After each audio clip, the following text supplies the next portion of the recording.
Have a seat. Good to see everyone. I hope you're able to hear me okay. How is your car? It's pretty small. I know, it's pretty low down. So we need maybe to push it? Well, I went back and forth about 6 times to make some tracks. It's great to see everybody. I'd like to get started if you'd like to come on in. Thank you for venturing out in the cold and the deep snow, but us Albertans, we're used to it, so we're doing okay. Today, for the class, I was going to do a sort of an update on the mission work in Vienna, Austria, just sort of to give you a little background. So our congregation supports 4 mission sites from the church's budget each year for a total of $10,000 between the 4. We send money to someone, a member of the church that is helping the churches in Ukraine, and also members of the church in Ukraine that have left to surrounding countries. Jeff Abrams is doing work helping those congregations as well. So that's one that our congregation supports. The second one is Sukhum in Cambodia. We've supported him for quite a few years, and different members of the church here have gone there to volunteer or to see the work.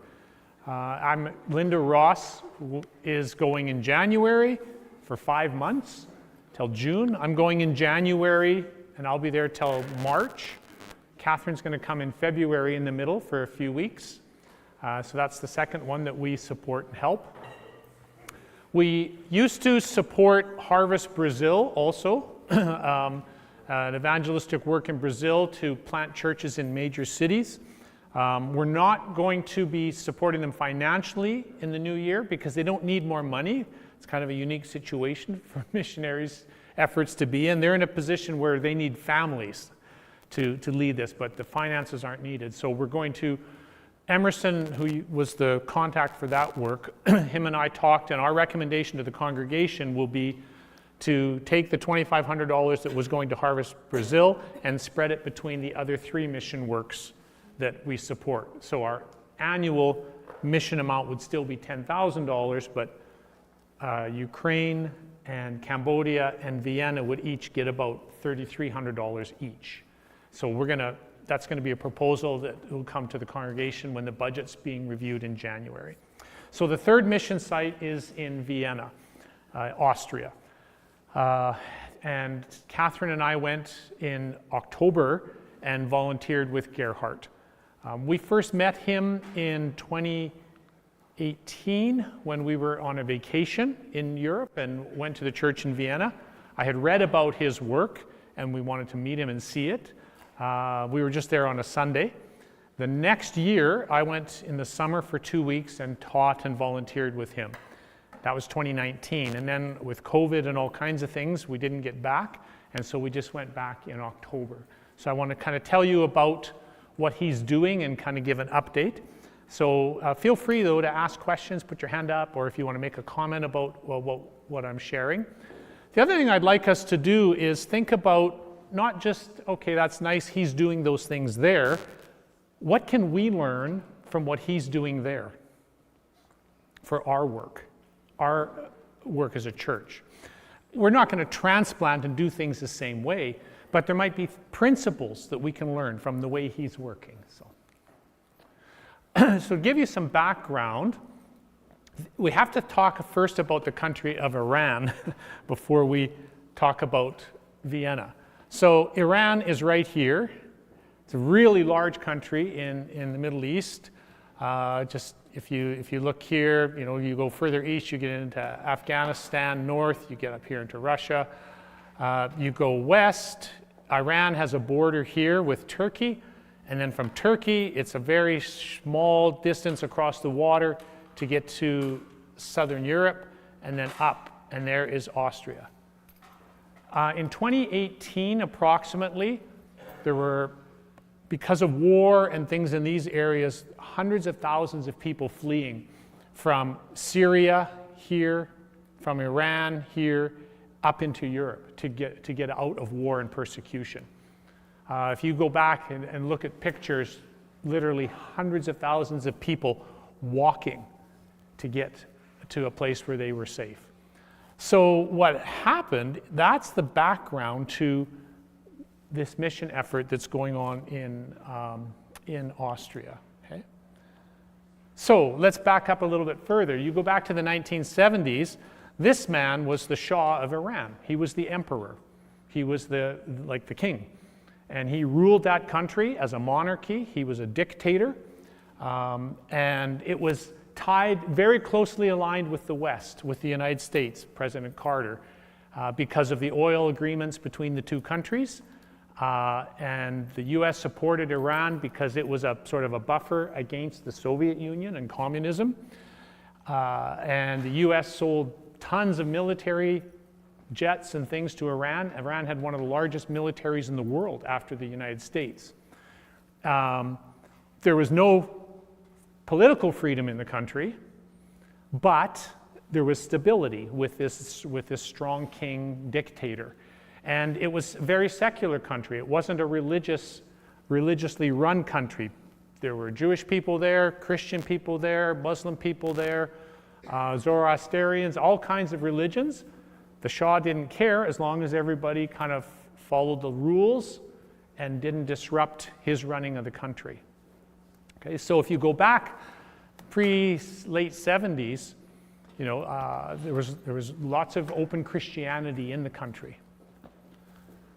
1979, the revolution hits. It's primarily led by the man in this picture, Ayatollah Khomeini, who was a religious leader, very conservative, hardline religious leader in Iran. He'd been exiled by the Shah to France, and of course he was trying to execute the overthrow of the Shah to get a religious government and put the country under an Islamic state is what he wanted, and succeeded, primarily drawing on rural people to revolt against the king. A lot of people, the revolution was about poverty and the abuse of power, but he kind of wrapped it up into a religious revolution as well, against the evil West, the excess of the West, the loose morals of the West that you could see amongst the rich in Iran and the way that they lived. So when that happened, the country drastically changed. And Iran becomes a theocratic state, right? Ruled by God, but through the religious leaders is the way they view it. They view the Ayatollah Khomeini was God's representative on earth, represented God as he ran that country. Were there elections? Well, yes, in word, but not really. There was no opposition. There's an elected prime minister or president, but it's all controlled by the religious council. And that's the way the country still is today. So the government and religion are one thing.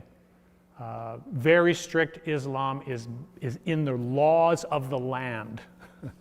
Okay? Now, there are still Christians there. If you were born into a Christian family, that's fine. You can go to your church. If you were born into another religion, but it is illegal. You are not allowed to share your religion to try to convert someone. And you can't, if you are a Muslim, you cannot convert to another religion. So the laws are against the person that would be trying to teach someone to convert them or to teach them the gospel, and also against the person that would convert, that would make the change. Under this religious council, it's a brutal country. It was under the Shah. The Shah had his secret police, and anybody that went against him would just disappear off the street, and they'd never be found again. So they know there were lots of people that were jailed, tortured, executed, and disappeared. It's worse, many people will say, and it is worse by the numbers under the current really strict Islamic government. A couple people you may have heard of or remember, Zara Kazemi. She was an Iranian-Canadian journalist, human rights journalist.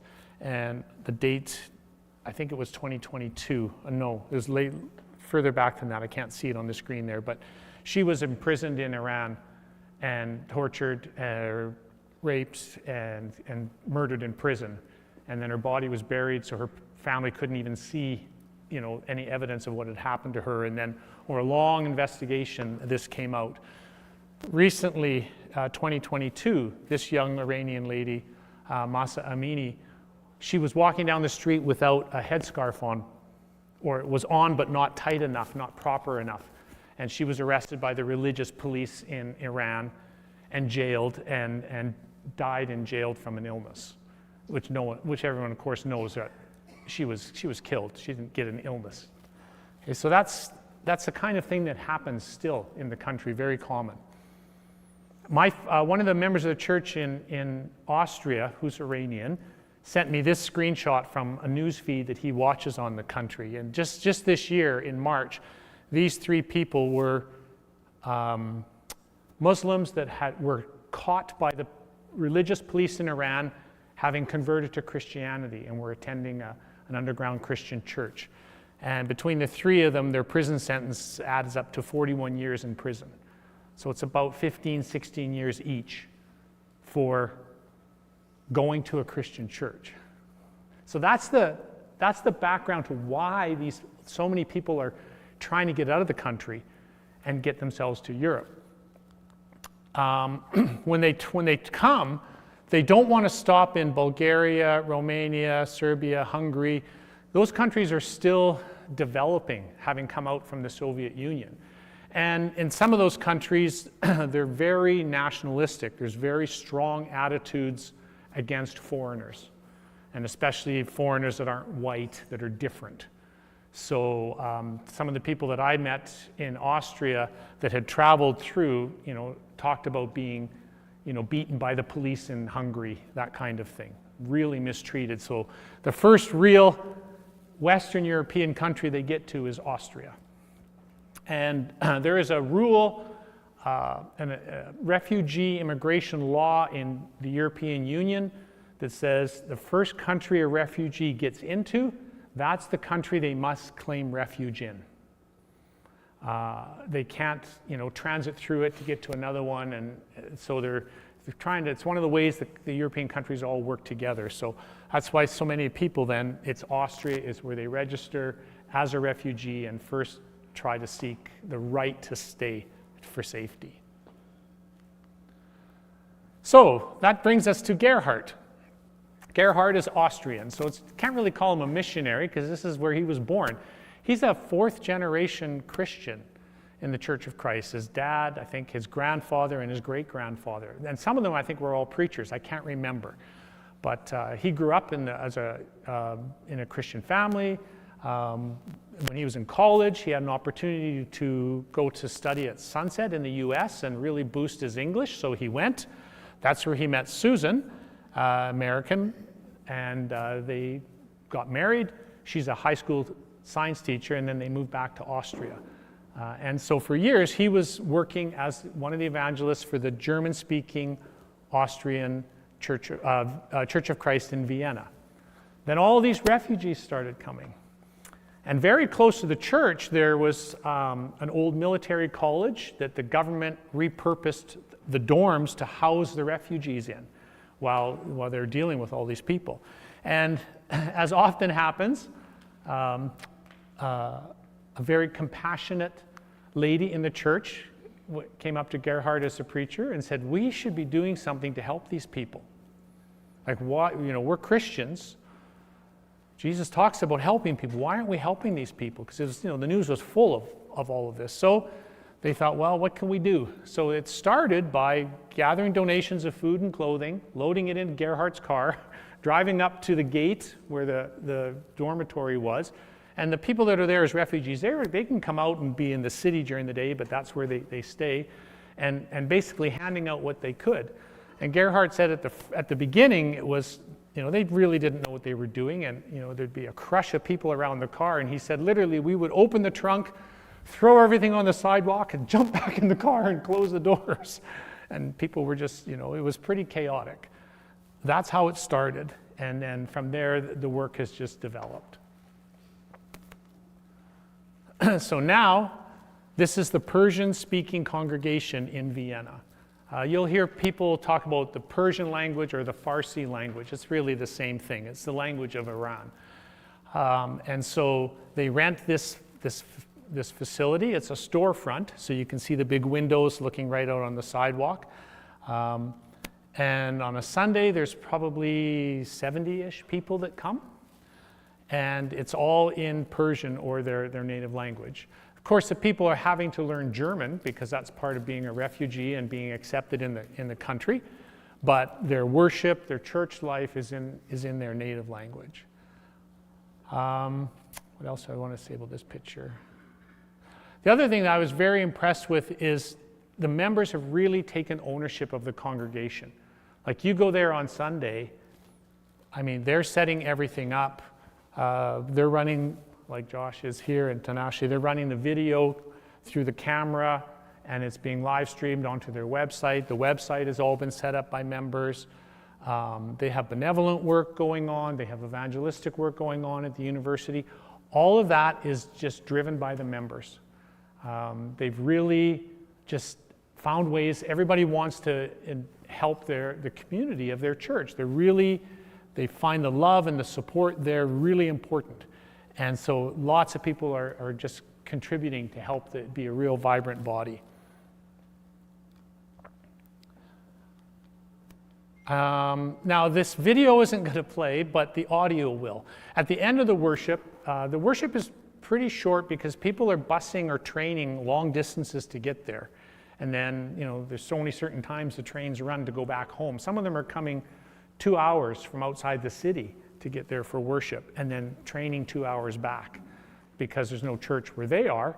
And the government has placed them in a refugee facility 2 hours away, but they still want to come. So the worship is fairly short, but at the end, once the chairs are moved, everybody stands in a large circle, and then they do singing about 3 or 4 songs together in Farsi or Persian. And Aaron was a musician in Iran, actually in a rock group.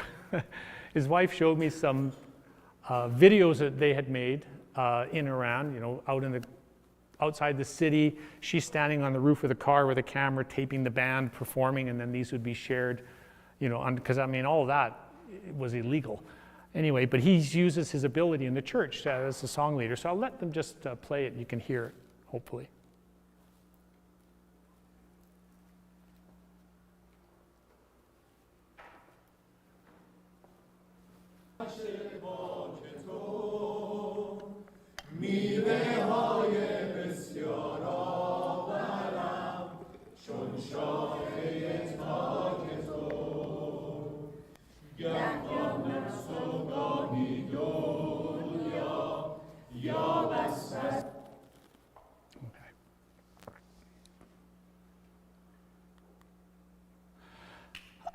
I took this picture, Gerhard the church has really grown fast. Lots of people coming out, people that are already members, they invite friends that are part of the Persian community in Vienna to come out. People come, they study, they're learning, they get baptized, they're part of the church. And so one of the things they did is they made a list of everybody's name, and then the columns at the top, they made a list of all the things that need to happen in the church. From setting up chairs like us, to benevolent help, to all those things. And then they just asked people to, what would you like to do? And this was the sign-up sheet when it was done. Everybody going up and just marking what they would like to do and like to be involved in. And then from that, the people, all the people that said they wanted to be involved in this new outreach they're doing on the university campus have just sort of taken it and they're figuring it out and doing it, using their abilities and what they're interested in. And Gerhard is not organizing it, running it, controlling it, leading it. He's just sort of encouraging people.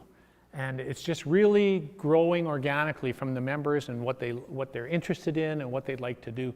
And from their real desire to see their church be healthy and to grow. here's a couple of examples. The Wednesday night when I was teaching the class, I got there early one night, and on the left, some of these people were professionals back in Iran, professional graphic artists, petroleum engineers. Although they're refugees in Austria, they're not down and out people that had nothing. They left everything and they're refugees, but they're using their skills. So this group, they do all of the video work, the photography work, they prepare the website, all the online presence, social media, because that's their ability. That's what they did as professionals back in Iran. So they were doing some photography and doing some things to upgrade the website there. Pretty clear what's happening in the right-hand picture. The last Wednesday I was there were actually some students from Oklahoma Christian, I think, that were in Europe on a mission, 4-month study mission work. And they were there for the Wednesday, so we had a special class and we had a meal together. And so this group of people just took on preparing a big pot of Iranian stew and bread, and then serving the whole group as kind of something they wanted to do to help. And you can see, just by the smiles and the involvement, that it really is, it's meaningful to people. They really are finding meaning being part of this church. Okay, I'm going to stop there. I've been going on and on. Any questions so far? Jeremy? Is the food delicious? Pardon me? Is the food delicious? Absolutely, it's delicious.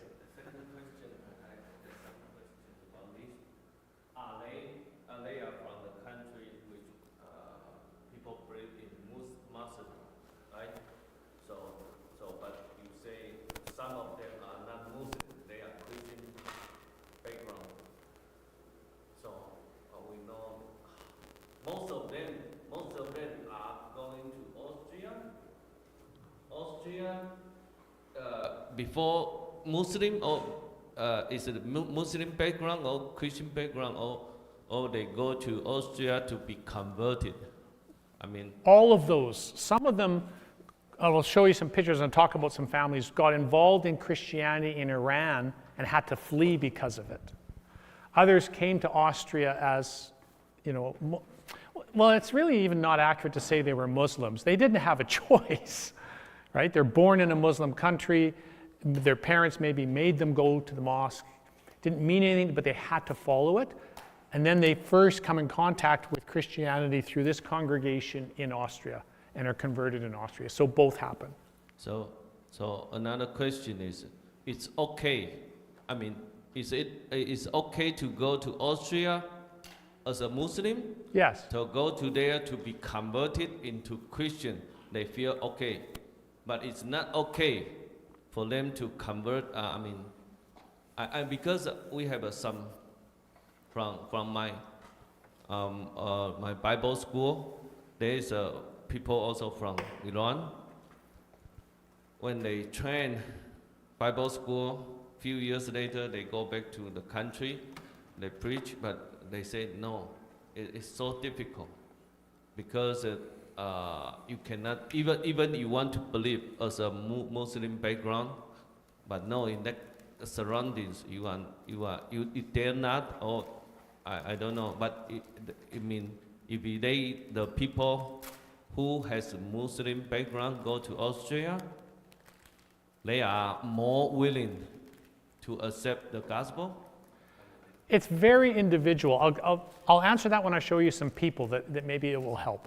So one of the main things that I did is Gerhard is connected with Sunset International Bible Institute, and he's doing some classes that are using the Sunset curriculum to try to help the members to grow in their knowledge and understanding, because the government moves them around the country when they're a refugee because they're living in government housing, well, not even housing, dormitories. So someone gets married, well, then they move them to another city where there's a spot in the married family dormitory. And so people are getting disrupted away from their home congregation. So he's really trying to help them to be able to conduct worship, have a house church if they end up getting moved, is part of trying to do these special classes. So Wednesday nights I taught one class from 6 to 7:30, then we had a short break, and then the second class was from 7:45 to 9. because people were training and coming a long way to get there, you wanted it to be an extensive a period of time, right? But then some people, they can't make it. They're working all day. And so then we also offered the class on a different night online by Zoom. So people could be part of the class from home as well. Okay. Catherine taught the Wednesday evening ladies class, and this was the first time that she got together with the women to teach a class. So I was teaching one class in the other room, and she was working with the ladies. And then from this, a big part of what Catherine did was just get together one-on-one with lots of the different ladies that had English, or someone that only spoke Farsi, but then someone that could translate, and they'd get together as a group of 3 and just study and talk and get to know people and understand them and all that they're going through, and then just try to find ways to be a support and encouragement to them in their faith. So another thing that Gerhard does is he conducts Bible studies at the McDonald's restaurant, one of them in Vienna. So at the other end of the city from where the church meets, there's a kind of a shopping mall, a big McDonald's restaurant, and the plus there's free parking. If you park there for under a certain amount of time, you don't have to pay, so Gerhard can park his car.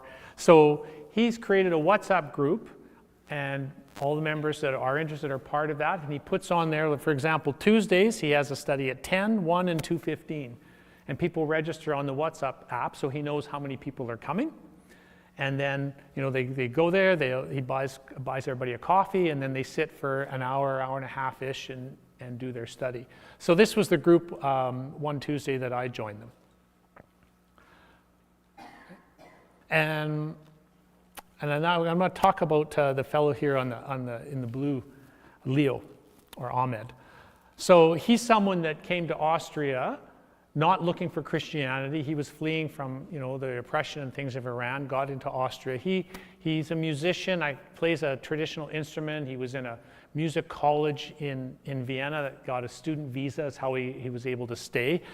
And someone he met in the Persian community was a Christian and a member of the church. They were friends, and she invited him out. But she knew he wasn't interested in Christianity, religion. So she just said, I've got a group of Persian friends I get together with. Why don't you come? You like meeting new people. He said, okay. And he shows up and finds out it's a Bible study on a Wednesday night. So she kind of tricked him into coming. And so he asked her, you didn't tell me it was, she's like, well, why don't you stay? You like learning new things and meeting people, and just stay once and see what you think. Well, he's now a Christian. And when I got together with him a couple of times, and he doesn't like the name Ahmed. He said, that sounds too Muslim. So he's changed his name to Leo. And after a few weeks of my Wednesday night class, we were having coffee. He said, Kevin, I want to tell you something about your class, but I hope you won't be offended. I said, sure. What is it, Leo? He said, it's boring. I'm like, oh, well, thank you for the feedback, Could you tell me a bit more? And he said, well, it's quite academic, I was doing the class on how the Bible was written and translated like we had here. I'm thinking that could be really meaningful and useful for people who didn't come from a Christian background and are wondering, why would I read the Bible or understand, accept this message over what I was raised in, and especially if they're sharing with people. So I thought this was so brilliant. He said to me, manuscripts and how it's written, copies, that's not why I believe. That someone's not going to believe just because of that. I'm like, well, okay, Leo, why did you believe? And he said to me, the message. He said, my father was a strict Muslim man. We prayed 5 times a day. I was a little boy, 3 in the morning, he got me up to pray. There's a lot of rituals around the annual calendar in the version of Islam that they followed, all tied to different descendants of Muhammad. One of them, the men and boys make whips, take their shirts off and go through the street whipping themselves as they go to the mosque. And his father made him do that, and people talked about what a devout young man he was because he was bleeding, he had scars on his back from this. And he said, so that's what I was raised in. He said, then he tells me about his friend that tricked him into coming to a Bible study. He said, and This message is all about love and forgiveness. That's why I believe. And it was just a very interesting learning experience for me, thinking the things that I thought people would need to hear to build faith was not what they needed to hear. It's what I thought, coming from a Western scientific, evidence-based kind of approach to things. Him, it was the message. So it was a good learning experience for me. This couple that were just baptized that Sunday, Fatih and Hadi, again, we got to know them quite well, studied with them quite a bit. Catherine and Fatih studied quite a bit. One of the days at McDonald's, she said to me, "I want to know what sin is. What does the Bible say is sin?" I said, "Okay, we can study that." I said, "Why did you want to learn that?" I think, or she said it to you, wasn't it, Catherine? I forget. And she said, "Because since I was a 9-year-old girl in Iran, I was taught if a man saw one strand of my hair outside of my scarf, I would burn in hell." And so that again was her background. And I'm not saying, don't take this that I'm saying all Muslim people are like this. They're not. There's a wide range of understanding of what Islam is, just like there is about Christianity. But what these people had experienced in Iran was extreme. And again, that's part of what the attraction to the gospel was and the message of Christianity. So recently, got this text from Hadi. "Dear Kevin, we went to the municipality and declared that we no longer want to be Muslim and that we want to officially be Christian. Because in Austria, you have to, your religion has to be registered with the government." Now that's strange thinking for us. Is it the same in Ukraine? No. Some other European countries are the same. And so as refugees, they first were registered as Muslims, but now that they are Christians, they went and changed officially their religion with the government. And for him, that was a big step. Because they eventually will go to a hearing with a judge, an immigration judge, who will listen to their story, want evidence of why their life is in danger in their home country, to make a ruling of whether they can stay in Austria or not. And so this is part of the process. But the judges are very suspect. "Oh, well, you know this is a Christian country because Austria is a Catholic country, so you've just converted to boost your refugee chance. You know, how do I know it's real?" That's the kind of thing they have to kind of prove when they go to these court cases. And Gerhard is a big part of that. He goes and testifies on their behalf and talks about, their involvement in the church. So, and then Fatih, the lady, wrote this to Catherine and I at Christmas time, which I thought was kind of neat. "Every time I think about the story of Jesus' birth, I remember those Persian scholars who came from afar, bringing gold, frankincense, and myrrh, because they knew it was not an ordinary birth, but the birth of a true king. This year, with pride in my Persian heritage and a faith that has just begun to grow in my heart, I celebrate the birth of Jesus and am happy to experience this joy." And then she quotes Matthew 2. "They went into the house and saw the child with his mother Mary, bowed down and presented him with gifts, gold, frankincense, and myrrh." And again, this just kind of was a learning moment for me to read her saying that her being Persian really strongly identified with the wise men that came from the east, which if you go east of Israel and get to the other side of the Saudi Arabian desert, where are you? You're in what is Iran today. So most likely that's where these men came from. And she's identifying that just like they came to recognize Jesus, she now was recognizing Jesus with her life by becoming a Christian. I want to talk about Farshad, the gentleman in the middle here, and his kids. I first met him in 2018. They hadn't been there very long. They fled Iran because they got involved in Christianity in Iran. So Jeremy, this was someone that's the opposite situation and had to flee because of danger for their lives. He was a petroleum engineer. His wife is a graphic artist. And in 2017, they were in a refugee camp in Austria. I think they were in there almost 2 years. And the UN was doing an investigation about the conditions in these refugee camps. And Farshad was interviewed, and part of what he said was included in this UN report about how difficult the conditions were for the refugees. Not complaining that they weren't being given everything by the government, but it was difficult the way they were being made to live in Austria. And then his wife who's a photographer, had put some photos in this UN report as well. I just took one quote out of the report of what he says life was like in the refugee camp, because I thought it'd be eye-opening for everyone. We are a 3-member family that have a 5-year-old son. I studied a Master of Science of Industrial Engineering. I was a project planning manager in oil and gas projects. My wife studied a Master of Arts in painting. She was a graphic designer in an oil company. Besides, she would have a lot of art exhibitions.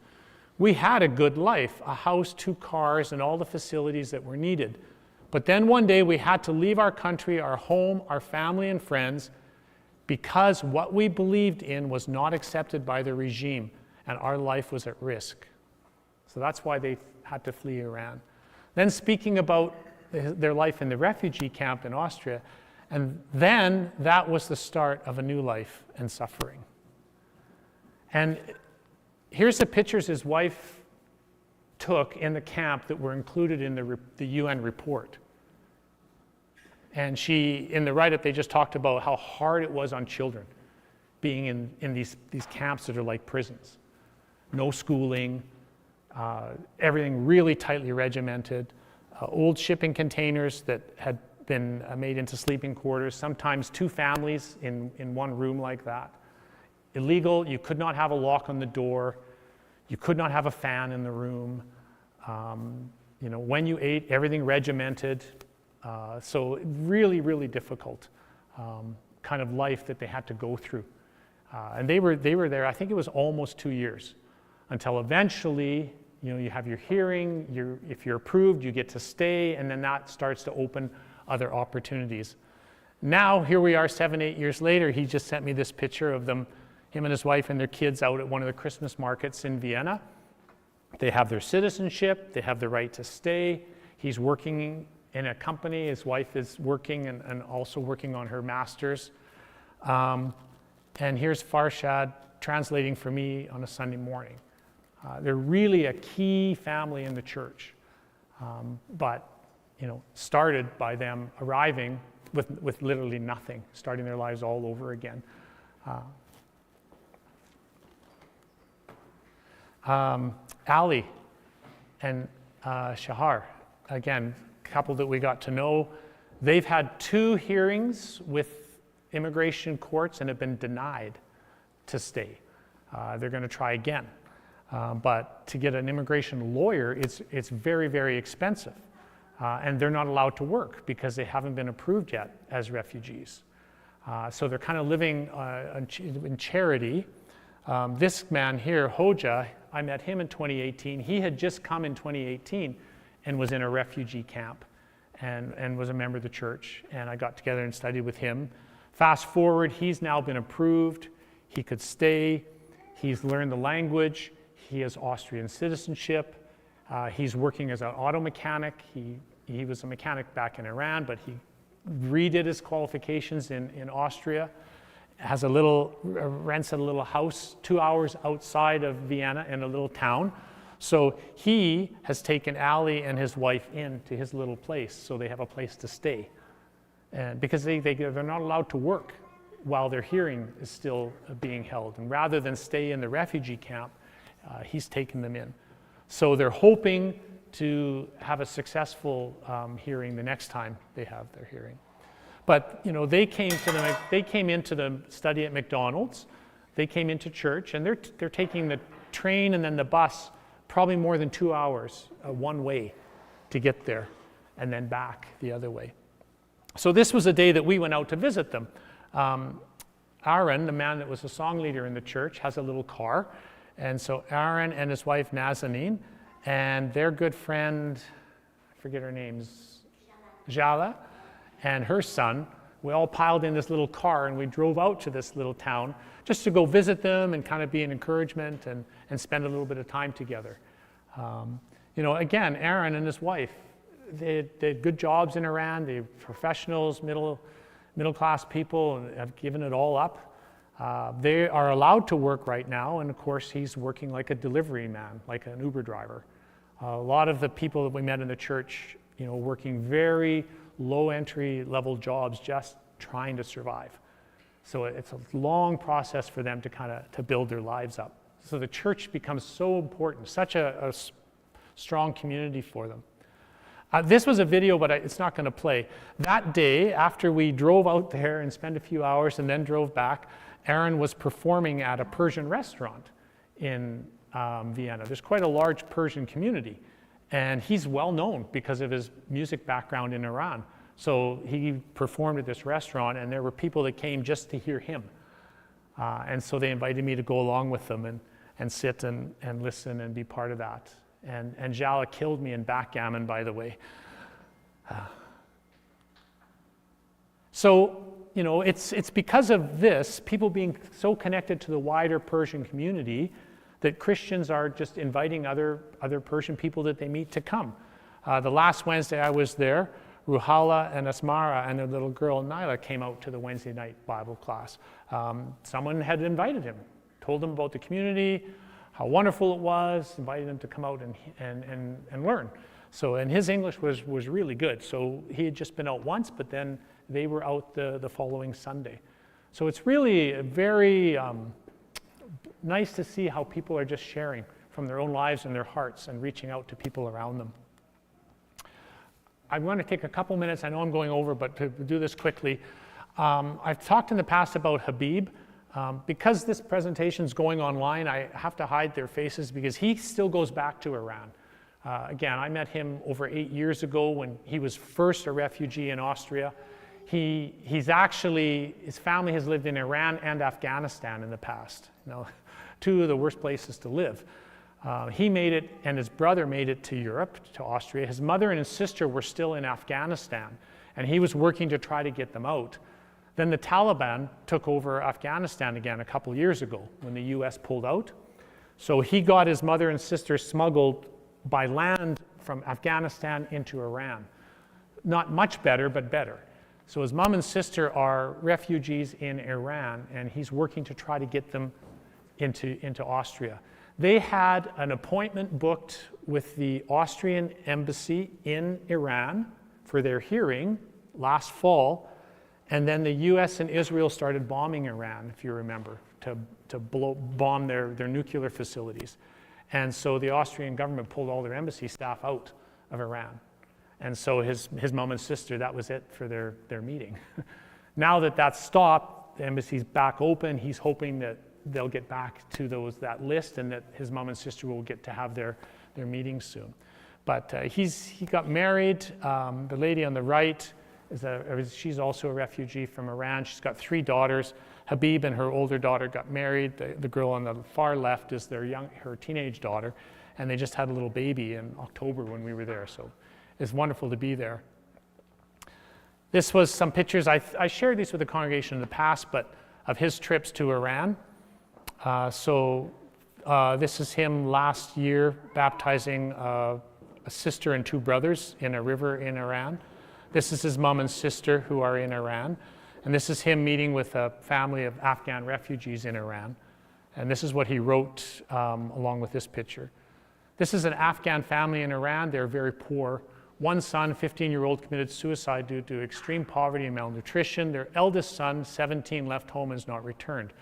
Their other 3 children, 2 girls and a young boy, are currently under the care of my mother and sister, and I'm helping with food and clothing. Please pray for them. So when he goes, he really tries to help people with physical needs, and then people that he's been studying with online through Telegram, because it's secure, he keeps in touch with, and then he has baptized over the last 2 years people back in Iran. So he's hoping to go again this spring. He's got people that want to be baptized and study with him. In the past, he's saved money and funded a lot of it himself. He's really strapped for cash this year because his mother-in-law here recently lost her social assistance in Austria because of a paperwork thing. So right now, from his salary, he's also paying her rent and helping her and her teenage daughter with food and things. So they should get it back, but that's going to be a real hindrance to him going to Iran again. So I'm going to talk about a proposal that will come forward at the congregational meeting in January, and then we'll stop. So just to review then, our budget for next year, it'll be a proposal that we continue to support Gerhard. It works out to just over $3,000 a year that we send him, and he is very, very appreciative of it. If you're wondering if he needs it, he does. In 2025, each month, he was running a deficit of about $4,600 because expenses were just higher than the support he was getting from his sponsoring congregation. This is the last Sunday of the month, and he is giving train tickets to all of these members who live outside of Vienna or in the far end so they can get to church and back, because they don't have the money to even buy a train or a bus ticket. So that's a huge part of where the money goes that we send and that other people send. It's literally to help members to be able to get transportation to church and to church things. And then this is Habib baptizing someone again last year. Now, we don't give any money from our congregational budget to him at all. Last year, we did a small special collection that we sent to Gerhard, and then he gave it to Habib to help with his trip. And Rob will speak to it at the congregational meeting in January. I won't be here. We're going to ask if the congregation would support taking up a special giving on February 8th, so separate from our regular contribution. So just anybody that wants to can contribute, and that special, however much is gathered that day, would get sent to Gerhard for Habib to fund a trip to Iran he wants to do in March. So again, it would not be a new budget item from the congregation's budget, but a special giving that members could give to if they want to. And just two scriptures that I think tie this all together, or what all of this I hope is based on, is the Great Commission. Go therefore, make disciples of all nations. And I think our congregation are in a unique opportunity where we are able to help spread the gospel in Iran, one of the most closed countries in the world.